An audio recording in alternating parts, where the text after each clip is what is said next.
Thank you. Well, thank you for coming to the seminar here today. So I'm going to begin with a motivating picture. This is going to help motivate my research that I'm going to be talking about here today. And these two guys in this picture are the stars of a very popular TV show. Now note that these two guys are not necessarily getting ready to fight. They're just really excited about something. Does anyone know who these two guys are? No one. Wow. I have to admit, I'm not surprised. These two guys are Chris and Martin Kratt, aka the Kratt brothers, and they are hosts of the PBS Kids TV show, Wild Kratts. A very, very popular show. And just to show you how popular this TV show is, in fact, on Halloween, you will often see kids dressed up as the Kratt brothers. So these are my kids from a few years ago. Now, since it seems like most of you do not know what this TV show is about, let me explain it. This show is about animals and all of the interesting and unique abilities of animals. Now, these guys go farther than what you would expect on their TV show. And they ask their viewers to imagine if you're an elephant. What would it be like? Imagine if you're a buffalo. What would it be like? Or even imagine if you're a rabbit. What would it be like? And then once they do that, they say, well, what if? And they transform themselves into cartoon characters so they can actually experience what it would be like to be an elephant, what it would be like to be a buffalo, what it would be like to be a rabbit. And then they stay as cartoon characters for the rest of their show. Now, the purpose of me introducing you to the Kratt brothers and the TV show Wild Kratts is not because I'm going to turn myself now into a cartoon character and give the rest of my seminar that way. Although I do have a PhD comics representation myself that was actually drawn by Jorge Cham. Rather, what I want to do is focus on this what if part. Because the other day when I was watching this TV show with my kids, as I do pretty much every single day, the Kratt brothers got to this what if part. And it got me thinking that in my research, and maybe even your own research, I ask myself all the time, well, what if? What if I try to derive something a particular way? Or what if I try to use a particular estimator to do something? Or what if, with respect to infectious disease testing in humans, we use a procedure known as group testing with multiplex assays to try to make the testing process more efficient. And the reason why that is so important is because there are millions and millions and millions of HIV, hepatitis B, hepatitis C, West Nile virus, chlamydia, gonorrhea tests that are performed each year. What if we were able to reduce the number of tests and still screen the same number of people? And so what I'm going to talk about with respect to my research here today is how I'm trying to answer this question. And I'm going to talk about a very small part of my research that's doing this. So a good place then to start is, well, let's just have a general definition of what group testing is.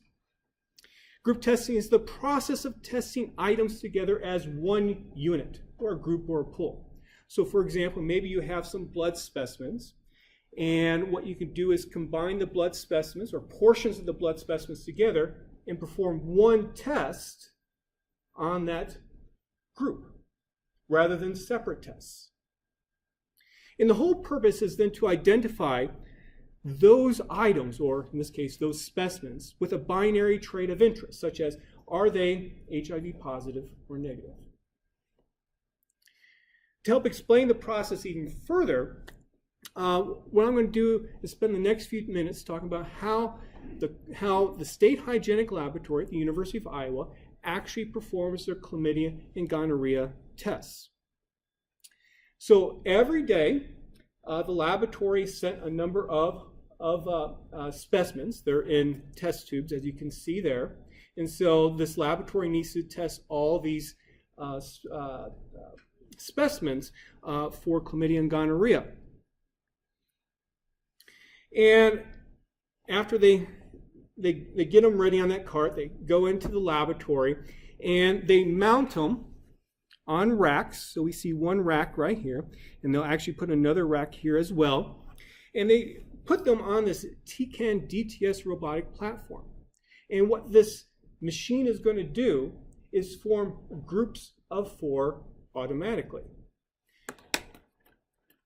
So I actually have a video showing how that is done. So you can see this arm on the right-hand side, and what it's going to do is come down, get some pipettes. It's going to go down into the test tubes and draw out 700 microliters.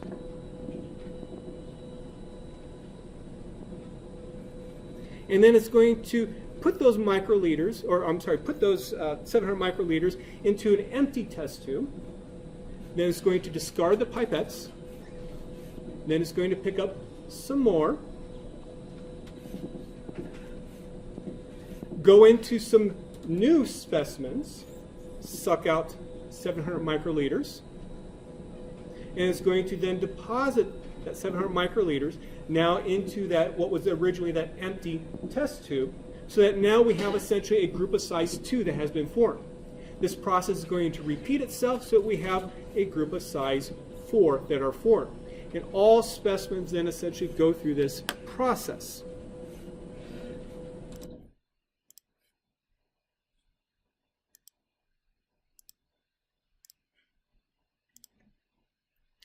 Once these groups are formed, these then test tubes are transferred over to what's called the Panther system, and that's what this big machine is right there.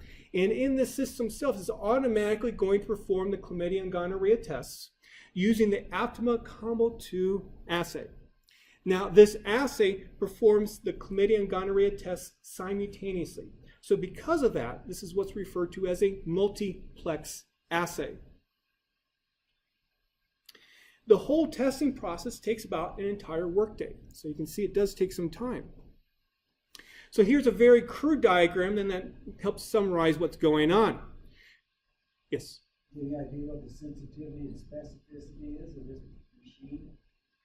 The actual assay itself, it's dependent upon a few factors, but you would see it somewhere range between about 0.92 and 0.99.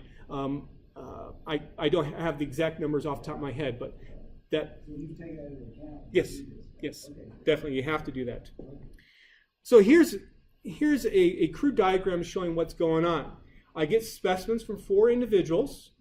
I pull portions of their specimens together, and I perform one test on that pooled specimen or that grouped specimen, and I'm going to get a positive or negative result for chlamydia, a positive or negative result for gonorrhea. And the reason why the State Hygienic Laboratory performs tests like this is because if a group tests negatively for both diseases, then all 4 individuals in that group can be declared disease-free. So notice it only took one test to determine 4 people are disease-free. Where if one would have done individual testing to begin with, or tested them separately, it would have took 4 tests to determine that 4 individuals are disease-free. Of course, though, a group could test positively for at least one disease as well. And in that case, you need to determine, well, who is positive, who is negative, and for which diseases. What the State Hygienic Laboratory simply does, it retests all group members separately or individually with this same assay when this occurs. So notice what we have going on here. We essentially have a 2-stage hierarchical testing algorithm. First stage, we test in groups. If a group comes back positive, we go to a second stage of testing and we test individually. Now, fortunately, there's a low prevalence for these diseases. So for the specimens that the State Hygienic Laboratory receives, there's about a 10% overall prevalence for chlamydia.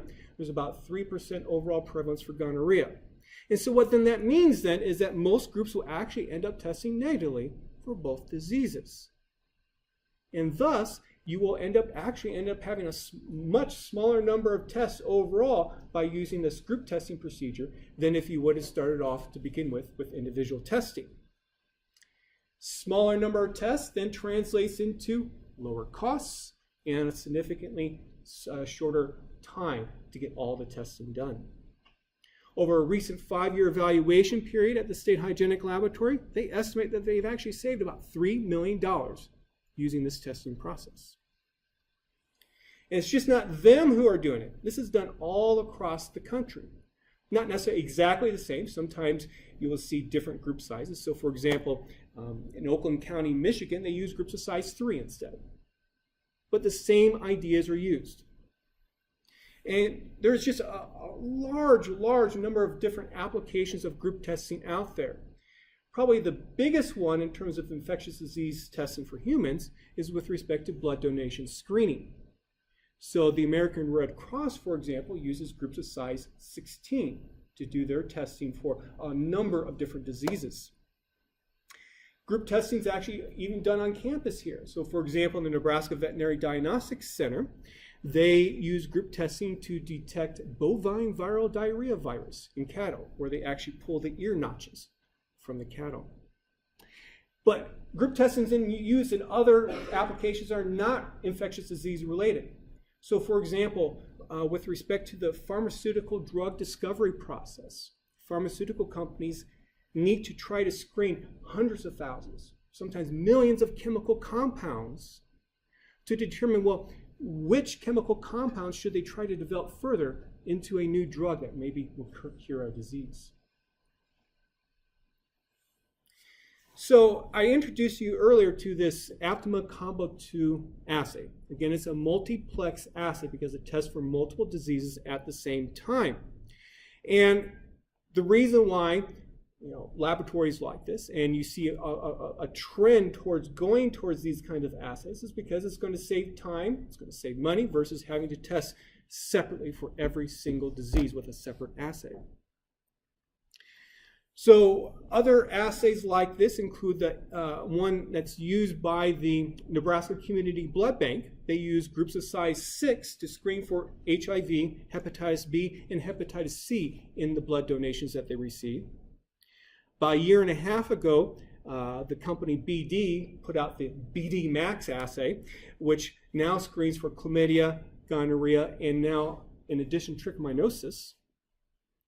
And there are a number of other assays there right now that are being developed or have been developed but are not yet approved yet in the US. So for example, in Australia, there is one that tests for chlamydia, gonorrhea, and mycoplasma genitalium, or MGen for short, tests for them simultaneously.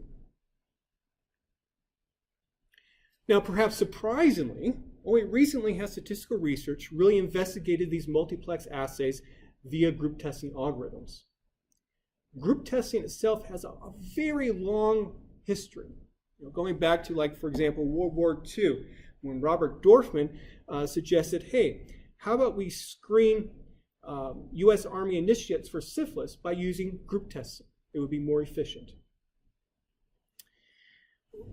But all that research, though, was focused on essentially single disease tests or assays. And so the first paper then in the statistical literature that examined group testing with multiplex assays was by myself and my colleagues Josh Tebbs at the University of South Carolina and also Chris McMahon at Clemson University. And we just focus on the exact algorithm that the State Hygienic Laboratory used. And that's what this corresponding paper then is what got us the Outstanding Statistical Application Award in 2014. When we received the award at JSM that year, like the day after, I said to Chris and Josh, hey, we need to capitalize on this award that we got. We should apply for a new R01 NIH grant to see if we can further this research and do some other stuff with group testing. After submitting and then having to revise it, we ended up getting about a perfect score on our grant, and we got funded for $1.1 million to continue this research area.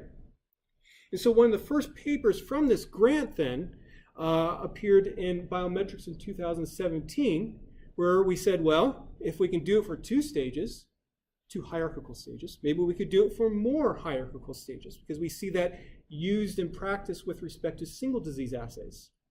And so, for example, HIV screening in the San Francisco area, this is how they do their testing, even though it's just for one disease, but you can imagine the same thing for multiplex assays, where they start off with an initial group size of 50.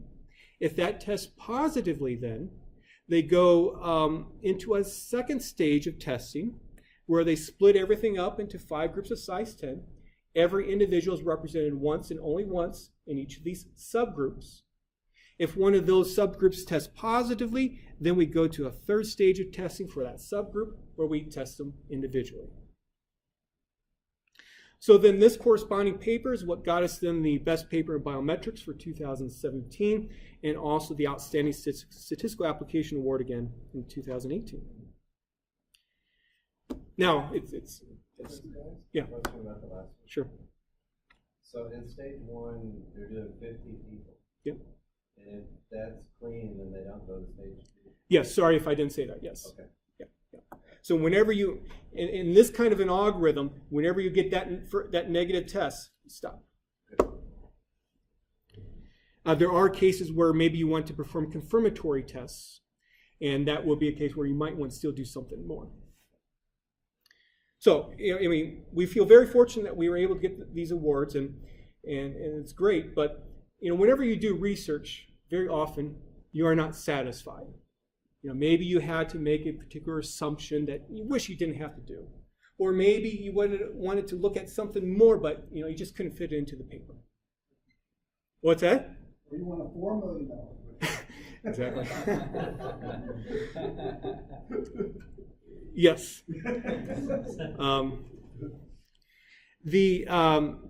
And so with this particular paper, what I wasn't satisfied was with that we assume that every individual has an equal probability of being positive for a particular disease. So, all Iowa people have the same probability of having chlamydia.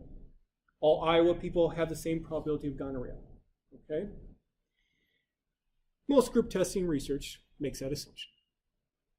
But, we were wondering, well, what if one could differentiate amongst individuals who are at higher risk? Maybe due to their behavior, or maybe because when they go to a clinic to be tested, certain symptoms present themselves. Could we somehow take that into account to lower the number of tests that would be needed in a group testing context?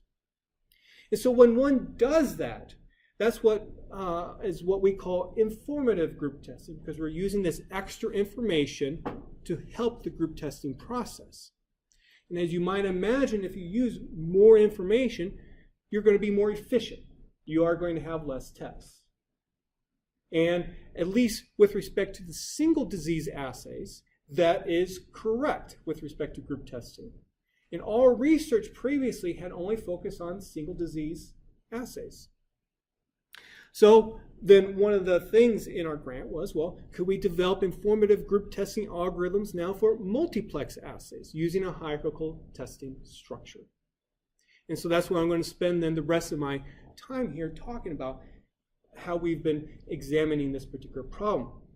A corresponding paper to this research I'm going to present was just recently accepted by Biometrics, and it is up on their website in their early view if you're interested. So one of the reasons why I like group testing research is because it has a really interesting underlying stochastic framework structure to it. And that is, one is working with unobservable, correlated, binary random variables that represent the individual disease statuses. So the binary part comes into play because either someone's positive or negative. The correlated part comes into play because with a multiplex assay, you are measuring information on now multiple diseases. So you would expect for the same person to have some kind of correlation between if they have the disease or not for disease 1, 2, and 3, and so on. And the unobservable part comes in corresponding to what Kent was getting at, that these assays are not 100% perfect. So if you actually get tested for HIV and the doctor says the test comes back negative, that doesn't mean that there's a 100% probability that you are truly negative. And so we need to somehow take that into account, that the assays themselves are not perfect. So let's define some notation then. Let's let y tilde sub ik be the true binary status, where I will always use 1 to represent a positive, 0 to represent a negative, for individual I and disease k. We are going to be very interested in understanding for individual I, what is their joint probabilities of disease. Imagine we could have up to capital K different diseases. In the case of only having 2 diseases, we will have 4 joint probabilities that we're going to be very interested in. So for example, this P sub I 0, 0 represents the probability that individual I is negative for disease 1 and also for disease 2. And if we turn things around and look at 1 minus P sub I 0, 0, we get something that's very useful to us. It's the probability of being positive for at least 1 disease. Remember with that testing algorithm for Iowa, if a group tests positive for at least 1 disease, you go on to that second stage. So in terms of individuals, those, you can think of then large values indicate high risk. And then also you might think, well, maybe I could take advantage of that. Maybe I should test people a different way that are at high risk versus those that are at low risk. And maybe that will make my testing algorithm more efficient, meaning lower number of tests. Eventually, these probabilities will simply be estimated using covariate information on these individuals, such as their behavior, their symptoms, and so on. But for now, we're going to assume that these probabilities are known. So, to make things simple, let's consider that we have one initial group of size I. So in stage 1 of my testing, I'm going to start with an initial group of size I individuals. And we're going to let G sub Sjk be the group test result for the kth disease in group J at stage S. I have a diagram coming up shortly that helps put this into a picture format. We're going to let C sub S be the number of groups in stage S that are formed. M sub Sj is going to be the number of subgroups that group J at stage S is divided into if it tests positively for at least 1 disease. And we'll have capital S possible hierarchical stages. So here's that diagram that we saw earlier. We start with an initial group of size 50. Imagine we're testing now, let's say, capital K different diseases. So that means we're going to have capital K different G's to work with for that first group. Now, if this group tests positively for at least 1 disease, we go to that second stage. Or in other words, if G11 plus, where I'm summing over that third indice that represents the disease, if that ends up being greater than 0, then that means we go to the next stage. In that next stage then, and also I should mention too, that if this group tests positively for at least 1 disease, we are going to form 5 new groups. So here's stage 2, and you can see with each of these subgroups, we're going to have corresponding G's as well. If any of those subgroups test positively, we go to a third stage to do individual testing. Once you test somebody individually, you're done. So that means all these corresponding M's for that third stage are going to be zeros. One more thing I need to introduce in terms of the notation. I need to introduce the concept of an ancestor group. This is just going to help me concisely write some stuff out. And all that an ancestor group is groups of prior stages that led to the testing of group J in stage S. So if we focus on this first group in stage 2, it has one ancestor group. And another way that I can denote the corresponding testing outcomes for this group is G211 with a superscript 1 to say, hey, this was back in stage 1, all the way to G21K superscript 1. So this notation here is equivalent to this notation. But to write some stuff out concisely, it's just nice to have this, this extra part here. Okay, so whenever you do group testing algorithms, you're very interested in understanding, well, how many tests should I have? So let's let t be a random variable denoting the number of tests corresponding to an initial group size of I still. So t could vary from one initial group to the next. And we're going to be very interested in understanding then, well, what would be the expected number of tests for this set or group of I individuals. And so here's what the expected value looks like, where I'm just going to focus on 3 or more stages. The expected number of tests is going to be, you start off with 1 because you have to test that initial group in stage 1 first to decide what to do next. And I'm going to sum over all my stages except for the last one because there's no more testing done after that last one. I'm also going to sum over all the groups within each stage. And what I'm going to sum is the number of tests that are going to be performed if group J in stage S tests positively for at least one disease. What's the probability that that's going to happen?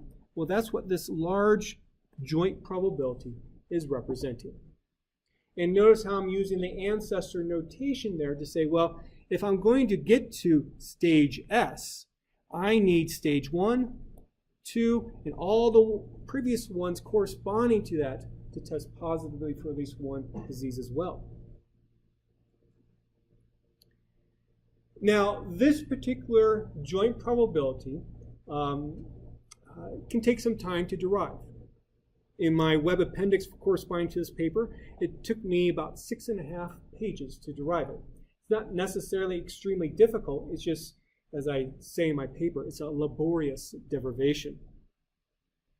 And unfortunately, as well, I can't just write out a nice expression for this probability on one slide, or even 2 slides, or even 3 slides. So because of that, I'm not going to show you what the expression is, but I'm going to give you a flavor of, well, what's inside of it. And that is this joint probability is dependent upon the actual testing configuration that's being used in terms of, well, what are your group sizes? How many stages you have? What are you doing for your subgroups and so on? It's also dependent upon the assay's sensitivity and specificity as well, as a measurement of how good is this assay every single time you apply it. It's also a measure of then the joint probabilities of disease that we saw earlier as well. So when you are doing group testing, also you need to decide before you actually implement it, well, what kind of testing configuration am I going to use? Should I use an initial group of size 50, or should I use an initial group size of 3?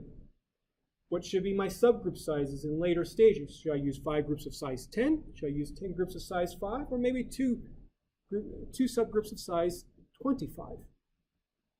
How many stages should be done? 2, 3, 4. And which individuals should I put in what subgroups? So to make that determination then, you could choose a testing configuration that minimizes an objective function. And the objective function that's typically used is the expected number of tests per individual. In other words, expected value of t divided by I. Now, the reason why I'm dividing by I there is because it wouldn't be a fair comparison to compare, let's say, if you start with initial group size of 50 for one testing configuration versus if you were to start with initial group size of 2 for another testing configuration. So we put it on a per individual basis to make this fair. So I want to find the testing configuration that minimizes the expected number of tests per individual. And so what one could do is examine all possible testing configurations that could be done and choose the one that minimizes it. There's going to be a lot of different possible testing configurations. So one kind of small simplifying assumption I'm going to make is, or thing to simplify this, I should say, I'm going to do is this. Suppose we order the individuals who are being tested in this initial group of size I, suppose we order them by their probabilities of being positive for at least one disease. So you might have, let's say, those have a low probability or low risk over here, those with a high probability over here. Then, sequentially assign these individuals to groups of equal or smaller size, meaning that those individuals who have a high probability of having at least one disease, they're going to be put in smaller groups than those with low probabilities of having the disease. Now, you still are going to have a lot of possible testing configurations to look at, but depending upon the number of stages you have, it's a doable problem. And then the resulting testing configuration that minimizes this objective function is going to be what I call the optimal testing configuration to use, or OTC for short. Now, I do want to mention a few things about this, about these corresponding bullets here. So there are intuitive reasons to do this, and there are mathematical reasons to do this as well. Regarding the mathematical reasons, I have not been able to fully show that indeed that for the most general problem that this is the best way to go about doing it. But I have been able to show, and others have been able to show as well for simplified problems, that this is the way to go. If you want to know more about that, and also the intuitive justification for that, I'd be happy to discuss it at the end of my talk. So what I have been showing you so far in this little subsection was dealing with 3 or more stages. But what happens if you simply just use 2 stages instead? Well, you can appeal to the hierarchical nature of this testing algorithm to basically say that 2-stage testing is equivalent to 3-stage testing without testing that initial group. So it's just a subset, essentially. And in other words, stages 2 and 3 of 3-stage testing correspond to what you would do for 2-stage testing.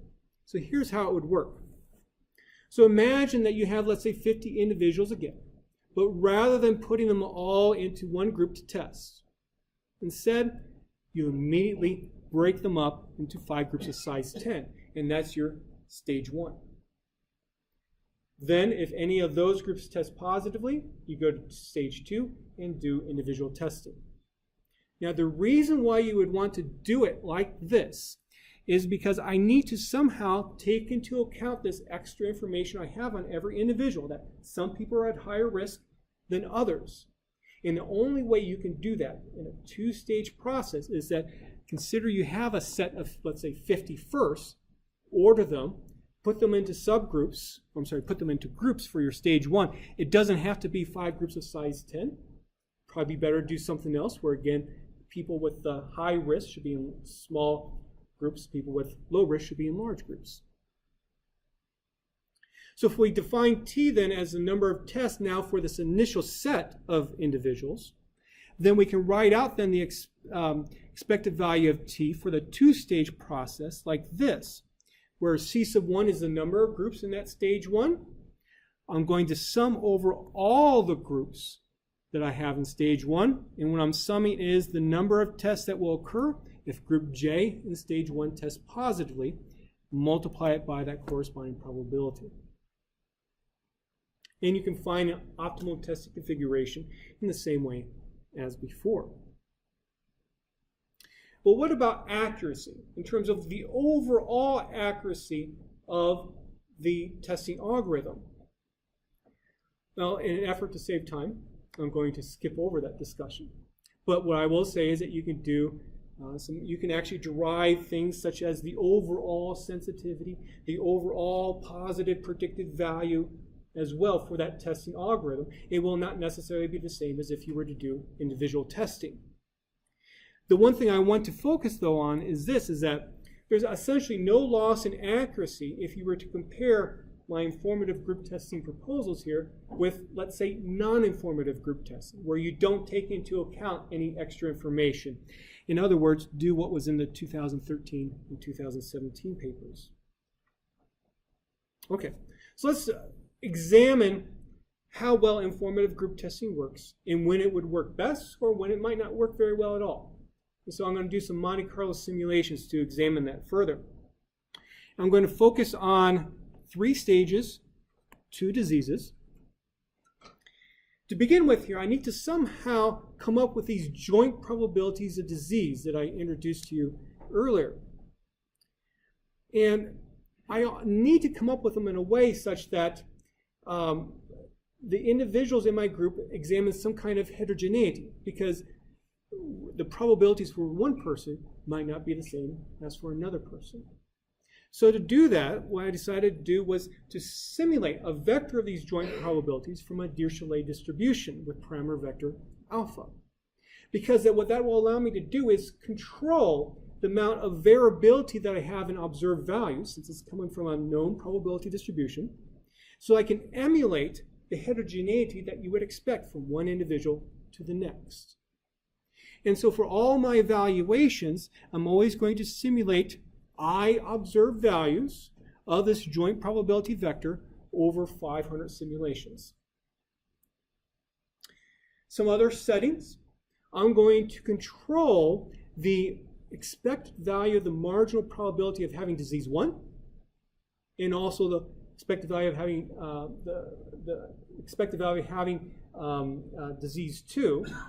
In other words, you can think of this almost as like the overall prevalence. I'm going to control those at a value of 0.05, because group testing is used in settings where there's a low overall prevalence for disease. There are infinite number of possible values of alpha for this distribution that will give me these marginal, these expected values of these marginal probabilities. I'm going to choose this alpha for now. I'll look at other alphas as well later, or shortly. I'm going to say that my sensitivity and specificity of my corresponding assay for both diseases that I'm looking at are 0.95 and 0.99 respectively. And what I would like to be able to do is examine the expected number of tests per individual relative to the variance of these marginal probabilities, because these variances are going to help me measure the heterogeneity from one individual to the next. So I'm going to call my medium variability case this first case from this distribution where I'm just using alpha as my parameter vector. I'm going to call my low variability case where I'm going to now simulate from the distribution where I take 4 times alpha as my parameter vector. What that's going to do is decrease these variances. Then we could also look at a high variability case as well, where now I take alpha divided by 4, and that's going to increase these variances. There's closed form expressions for these variances that you can come up with.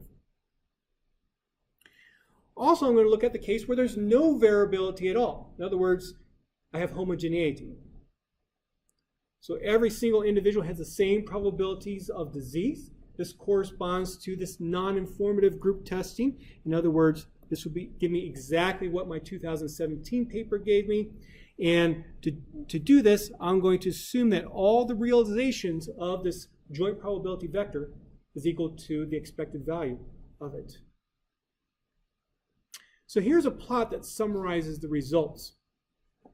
On the y-axis, I have the expected number of tests per individual. Now notice the maximum value here is 0.6. If you were to do individual testing on people, that expected number of tests per individual would be 1. Actually, it's always a constant because you're doing 1 test per person. So we can see that group testing would work. So that's a good big, in terms of the grand scheme of things to think about. On the x-axis, I have the first stage, or that initial group size for this 3-stage testing process. So let's focus on an initial group size of 10. To get this plotting point here corresponding to high variability, what I did was as follows. I simulated 10 of these joint probability vectors. I found the optimal testing configuration for that joint probability vector. I recorded the expected number of tests per individual from it. And then that's essentially simulation run 1. Then simulation run 2, simulate 10 more of these joint probabilities vectors, find the OTC, record the expected number of tests per individual, and so on. Do this 500 times, average all those expected number of tests per individual, and you get approximately 0.445. So we can see that group testing here saves you about 55% in terms of overall tests when compared to individual testing. 5% for both diseases.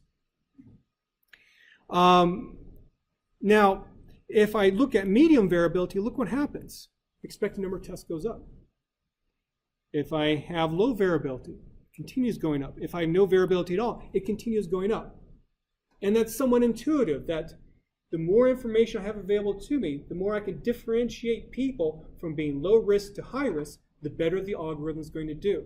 And we can see this consistently across this plot. Well, what are these optimal testing configurations that are being found for every simulation run? And that's the purpose of these stacked bar charts, is to help illustrate that. So again, on the x-axis, I have the stage 1 group size. On the y-axis, I have the stage 2 group sizes. And if we focus on the homogeneous case, when there's no simulation at all, and also focus on having an initial group size of 20, what the stacked bar chart is representing is that the first group in the second stage has a group size of 4, the second one has a group size of 4, and so on. So I have 5 groups of size 4. Now look what happens as there's more variability amongst these joint probability vectors. So go from low, go to medium, go to high. The initial group size, the first group in stage 2 now has, on average across the 500 simulations, has a group size of 8. Look at some of these up here. Some of those other groups have very small average group sizes. And again, remember how this informative group testing works. The people with the low probabilities having at least one disease are first put into groups. That's what is represented by having a group size on average about 8. Those individuals that are high risk are going to go in last. And that's what's represented by that there. They're going to have smaller group sizes. Maybe they're tested just alone, for example. So let's take a look at an application then. We're going to go back to this Aptima Combo 2 assay. Ideally, what I would like to be able to do is implement different testing configurations simultaneously upon the exact same specimens, so I can see how well will this work in practice. And then choose a testing configuration that is the most efficient, or lowest number of tests overall. Unfortunately, that is very impractical to do, due to the expense, the time it would take to do all this testing, and also the volume of available specimen material, too. In terms of the expense, the State Hygienic Laboratory estimates that every single test that they do costs $37. So you can imagine if you're doing this testing over and over and over again, it's going to cost a lot of money. So instead, what I decided to do as an application is to try to emulate how testing will be performed using retrospective data that I had available to me. So I have 2 years worth of data, of chlamydia and gonorrhea testing data with this assay from Idaho, Iowa, and Oregon. The type of information I have available on every individual that's being tested are the chlamydia and gonorrhea final testing outcomes, information about patient behavior, and also clinical observations that are made by the medical provider when they go in for testing. Using that kind of information, I can come up with estimates then of these joint probabilities of disease. So here's a rough outline then of my actual application process. I'm going to use my earlier year of data that I have available to me essentially as a training data set, where I'm going to estimate these joint probabilities of having these diseases with a very simple multinomial regression model. And then using those probabilities, I'm going to try to approximate, using the thousands of data points, you could say, that I have available to me, approximate what one overall optimal testing configuration would be for this test data using what's called a non-adaptive approach. This is something that was first proposed by one of my former PhD students, Michael Black. Now this is going to be a little bit different from what I explained to you before, but the same concepts are involved. It's just that I have now thousands of people that I'm trying to find what the optimal testing configuration would be. So for example, for Idaho, and I'm going to break this up by gender, Idaho females, the OTC, or approximate OTC, would be start with an initial group size of 8. Then you go to a second stage, if we're doing 3-stage testing, where you have groups of size 4, 3, and 1. This 1 would correspond to the person of those 8 that has the highest probability of having at least one disease. And then stage 3, go to individual testing when needed. Now, also what I'm going to do is use this later year of data that I have available to me as essentially a test data set, where I'm going to then estimate these joint probabilities of disease using my training data model that came from my training data set. And then I'm going to apply the approximate OTC to this test data set. So with respect to Idaho females, the first 8 people, and everything's organized by date that the specimen came into the laboratory. For the first 8 people, I'm going to do this. The next 8 people, I'm going to do this, and so on. Now, there's one thing, though, that's kind of unfortunate, and that is I need to somehow include the possibility of testing error with these assays in this evaluation. And the only way that I've been able to figure out how to do that is now actually put some Monte Carlo simulation into this examination. And that is simply treat the final chlamydia and gonorrhea outcomes that are in the data set as essentially the true statuses of people, and then using the manufacturer reported sensitivity and specificity, essentially simulate the possibility of what the actual group and individual outcomes would be. I'm going to repeat this over 500 simulations. So here's a table then summarizing the results. We have state, we have gender, the number of individuals that are being screened. This is only looking at, I believe, urine specimens. The number of stages that I'm examining. And then we have information about how these group testing procedures do. So on average for Idaho females, it took 2,200 tests to screen all 4,168 people. Where with informative testing, it takes on average about 2,100 tests. So we can see a reduction of a modest reduction of about 5%. But this reduction can get better. So if we look at males, you can see you can be up to about 15%.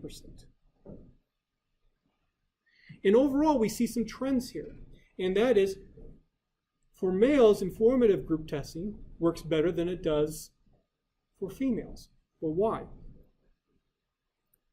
It all comes back to that idea of variability that I've been introducing to you throughout this talk.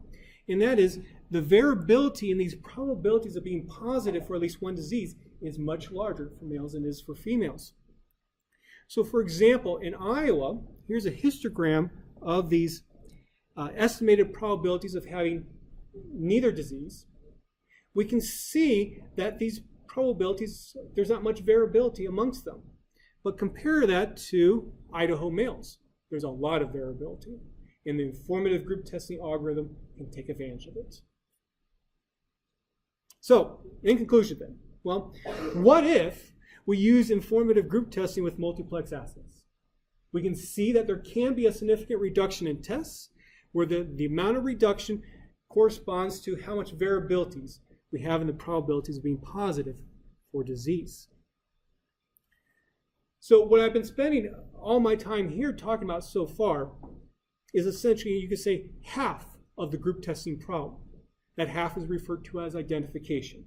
You want to know who's positive and who's negative. But there's a very large set of research out there as well for the other half of the group testing problem, and that is for estimation and inference. So for example, I might want to examine, well, what's the overall prevalence, disease prevalence for a society? Well, you can use group testing to do that. And in fact, you don't even need to go all the way to individual testing. If you just test people in groups and Perhaps it's not necessarily of interest to determine who's positive and who's negative. You can get estimates for the overall disease prevalence. If you have information about, let's say, risky behavior or symptoms or some other kind of covariate, then you can do some group testing regression models as well. One of these papers in particular was very interesting. This was by one of my former PhD students, Bowen John. He found a very interesting result, and that is, with group testing, you can actually have more efficient estimators, like let's say more efficient beta hats, or more efficient overall prevalence estimators by using group testing data than you can for individual testing data. Now, individual testing data will have more tests, in other words, a larger sample size.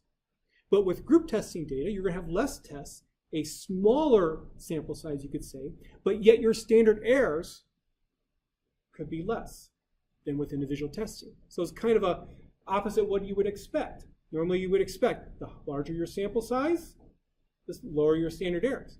But that's not the case. Group testing will give you more efficiency. If you want to know more about my research, you can take a look at chrisbilder.com/group testing. And lastly, if you want to know more about the wildcrats, they are on in about 7 minutes on channel 12.1, so you can go rush home and watch an episode of Wildcrats, or instead, you can just watch it on channel 12.4 at 6 p.m. So, that's the end of my presentation. Are there any questions?